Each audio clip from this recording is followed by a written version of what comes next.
Hey guys, today I want to introduce you to my little friend, Manny. Manny is going to work with us and explain the importance of direction. Manny's not the greatest example for direction only because her lashes flow perfectly. Of course, it's a strip of lashes, but most of the time when we're working on real people, our lashes are flowing in different directions. So over here, to the left, to the right, and we're usually working with correctional direction even when we're trying to lay our lashes straight. So we're gonna go through this today. I'll give quite a few examples of different ways to direct your lashes and how it's important, as well as how to fill in gaps at the very end of this video. So if you do want to see how to fill in gaps on your clients, which you will come by at some point, then definitely stick around to the end. I'll have a video of that there. So let's go through a few things to keep in mind when you're trying to figure out your direction. But first I want to note that you should do this before every single client as a part of your consultation. And you should always do this with your client's eyes open. If this sounds unfamiliar to you, don't worry. We have another video on YouTube that you can check out. It's just under lash extensions, mapping with the eyes open. So first ask yourself, are we trying to elongate a certain area? If we are, we're going to make our lashes flow in the direction that we want elongated.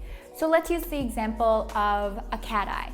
If we want the lashes to veer out toward the ear on the outside, we're going to place our lashes on that side of the natural lash and flow them toward the ear. And if we're working on the inner corner and we want to elongate that inner corner, we're going to place the lashes on the side of the natural lash that is closer to the nose and point our extension in that direction. I have one more note here. It's a really good idea to use a slower dry time glue when you're working with direction like this. And my point for saying this is if you're working with a fast dry time, you may not have enough time to correct the direction. So I work with sensitized glue when I'm working with direction of the lashes. This gives me time to correct anything that is necessary. So you'll see here that I've placed about 5 lashes on the inner and outer corner of Manny, and you can already see that the direction is there and the shape is starting to come together. Most of the time when I'm working in the middle of the eye, I'm trying to direct those lashes up. So if I'm directing my lashes on the outer corners out and my middle up, then I slowly have to transition into an upward direction in the middle. So this means just lessening the amount that I'm tilting my extension outward as I'm moving up toward the middle. So again, here's a little visual. Instead of pushing all the way out like I've done on those outer corners, I'm now just slightly tilting it toward that direction. I've also drawn out a little illustration of this on my iPad so that you guys can see exactly what I mean and what shape you're going for if you are elongating the outers and then moving into a straight form in the middle. Feel free to screenshot that and have it alongside you when you're planning out your direction. And keep in mind that you can always direct one side out. We'll say for a cat eye, you can direct those out, and then on the inner corners, you can direct those up. So you don't have to necessarily elongate both sides. You can really play around to best suit your client. But let's get back into working with the lashes flowing straight. Remember how I said that some clients, or most clients, aren't going to have perfectly flowing natural lashes. So let's pretend our client has a lash that flows to the left, a natural lash, but we want it to flow straight. Then we're going to place our extension on the right side of that natural lash.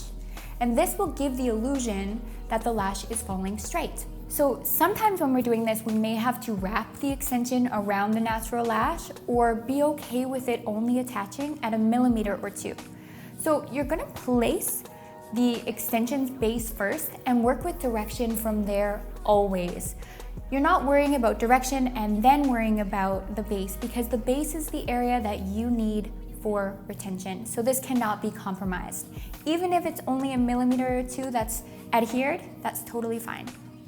So before we get into how to fill a gap, I quickly want to run through how I decide, on average, how I decide which direction to use on which eye. So if I have a client who already has really elongated eyes, or maybe a lazy eye, we don't need to widen that eye at all. So we're going to work with an upward direction for those clients. But if a client has very small or short eyes, and we want to widen them and make them look much bigger, that's when we're going to work with direction. And just because I'm talking about all of this corrective direction doesn't mean that some clients aren't going to want to put emphasis on certain areas. So if they already have elongated eyes and they want a dramatic cat eye, you can totally do this. There's no rules here. Play around with it and get creative. That's the beauty of the art of lashing.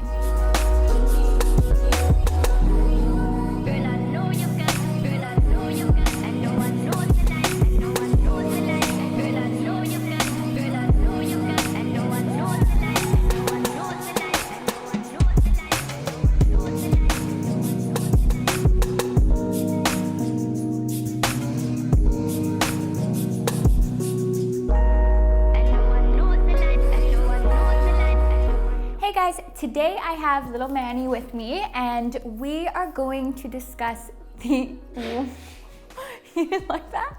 Hey guys, today I have...